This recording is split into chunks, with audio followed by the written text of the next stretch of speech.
Assalamualaikum warahmatullahi wabarakatuh. Perkenalkan, nama saya Alif Rahman, NIM 19020072, kelas PNZB. Saya di sini akan menjawab soal UTS bahaya fisik. Yang pertama, jelaskan apa yang Anda ketahui tentang bahaya.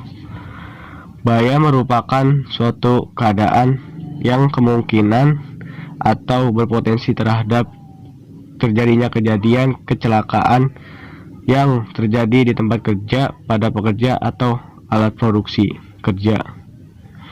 Contohnya, seorang pekerja sedang melakukan pengelasan di dekat bahan yang mudah meledak atau terbakar. Soal yang kedua, jelaskan apa yang Anda ketahui tentang bahaya fisik.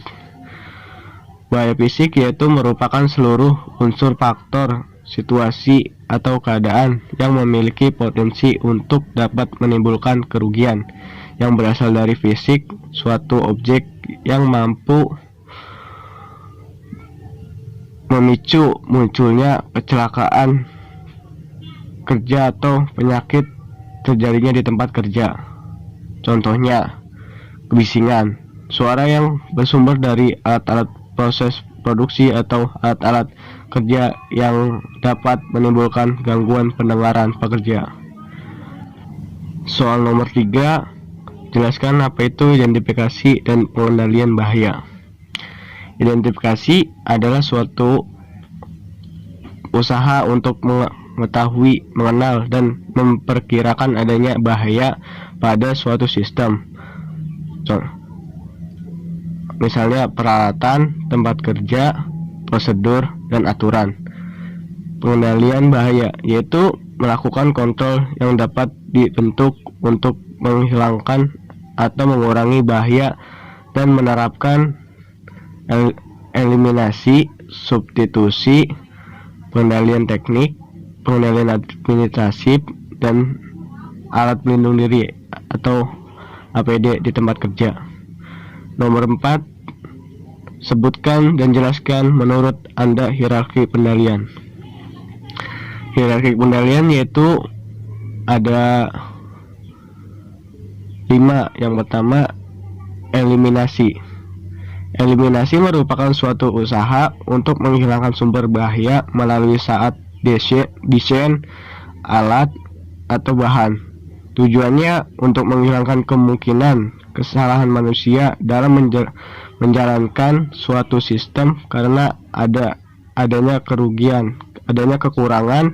Contoh, tidak menggunakan APD atau mengoperasikan mesin yang dalam keadaan rusak, baik sebagai part atau keseluruhan. Yang kedua yaitu substitusi. Substitusi merupakan suatu usaha yang dilakukan bisa berupa penggantian alat, bahan, proses, tata cara, ataupun peralatan yang digunakan dari awal, memberikan dampak bahaya menjadi tidak bahaya. Contoh, menggunakan lampu dengan watt yang sangat tinggi pada ruangan sempit diganti dengan lampu low watt, namun cukup menerangi ruangan tersebut. Yang ketiga itu pengendalian teknik atau rekayasa engineering, merupakan suatu usaha untuk memisahkan bahaya dengan pekerjaan serta untuk mencegah terjadinya kesalahan kerja karena faktor manusia. Contoh, memasang atau menambah ring pada selokan atau tempat aliran pembuangan air yang disebut biasanya got. Yang keempat yaitu pengendalian administratif, merupakan suatu usaha untuk mengontrol dari sisi orang yang melakukan pekerjaan dengan metode pekerjaan yang dikendalikan. Diharapkan pekerja dapat terhindar dari bahaya. Contoh, menerapkan SOP di tempat kerja dan melakukan rotasi jam kerja karyawan. Yang terakhir yaitu APD atau alat pelindung diri, merupakan satu sebagian atau keseluruhan alat yang digunakan untuk memproteksi diri dari paparan bahaya yang dapat membahayakan pekerja. Contoh APD mandatori, yaitu helm, masker, gloves, safety boots, dan earplug. Nah, yang nomor 5 itu sebutkan bahaya apa saja jika mengabaikan standar pencahayaan dalam ruang kelas kurang dari 100 lux. Bahayanya yaitu kelelahan mata, kelelahan mental, penurunan daya dan efisien kerja, keluhan sakit mata, kerusakan indera penglihatan, peningkatan risiko kecelakaan kerja. Misalnya kelelahan mata yang menyebabkan iritasi mata pedih, berair, merah, penglihatan ganda, dan sakit sekitar mata. Soal nomor 6 yaitu bagaimana pengendalian bahaya dari pencahayaan yang minim menurut Anda. Menurut saya yaitu mengganti lampu yang sesuai standar pada ruangan dan mengatur jarak armatur antara lampu yang dianjurkan tidak boleh lebih dari 1 atau 1,5 sampai 2 kali jarak antara lampu dengan bidang kerja. Soal nomor 7 yaitu jelaskan bahaya apa saja jika mengabaikan standar ventilasi pada gedung bertingkat. Bahayanya itu pencemaran udara dalam ruangan gedung bertingkat terhadap kesehatan dapat terjadi baik secara langsung maupun tidak langsung.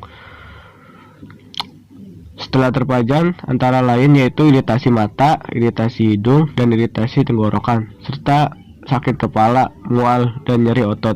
Sedangkan gangguan secara tidak langsung dampaknya dapat beberapa tahun kemudian setelah terpajan, antara lain penyakit paru-paru, jantung, kanker yang sulit diobati, dan berakibat fatal.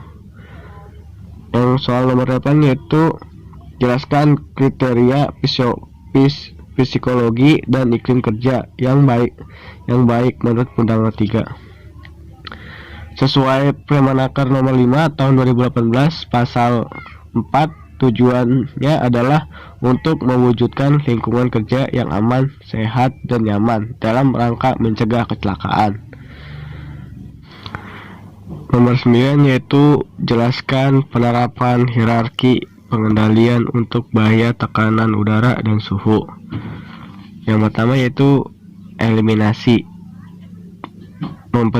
memperkenalkan atau menjelaskan tentang tekanan udara dipengaruhi oleh suhu udara, bahwa daerah yang suhu udaranya tinggi akan bertekanan rendah dan daerah yang suhu udaranya rendah akan bertekanan tinggi. Yang kedua itu substitusi, menjelaskan tata cara memakai alat ukur tekanan udara kepada pekerja. Yang ketiga, pengendalian teknik atau rekayasa engineering, memperjelaskan tempat wilayah kerja yang berbahaya agar pekerja mengetahui dan tahu tata cara pencegahannya. Yang keempat yaitu pengendalian administratif, menerapkan kontrol dari sisi orang yang melakukan pekerjaan yang dikendalikan agar diharapkan pekerja bisa terhindar dari bahaya. Yang kelima yaitu APD, alat pelindung diri, menggunakan alat APD sesuai standar dan kebutuhan yang sedang dikerjakan oleh pekerja. Soal yang 10 yaitu buatlah dan implementasi bagaimana upaya pencegahan dari bahaya kebisingan di lingkungan sekitar rumah Anda. Kebisingan yang ada di lingkungan saya adalah suara mesin diesel. Itu dimana suara itu terdengar sangat bising. Mungkin jika tidak ada pencegahan akan menyebabkan pendengaran telinga dapat berkurang. Pencegahannya yaitu pengurangan kebisingan pada sumbernya, yaitu dengan menempelkan alat peredam suara pada alat yang bersangkutan dan memakai sumbat atau tutup telinga. Orang yang berada di sekitar sumber kebisingan harus memakai penyumbat telinga. Ini bisa mengurangi intensitas kebisingan. Sekian dari saya, kurang lebihnya mohon maaf. Wassalamualaikum warahmatullahi wabarakatuh.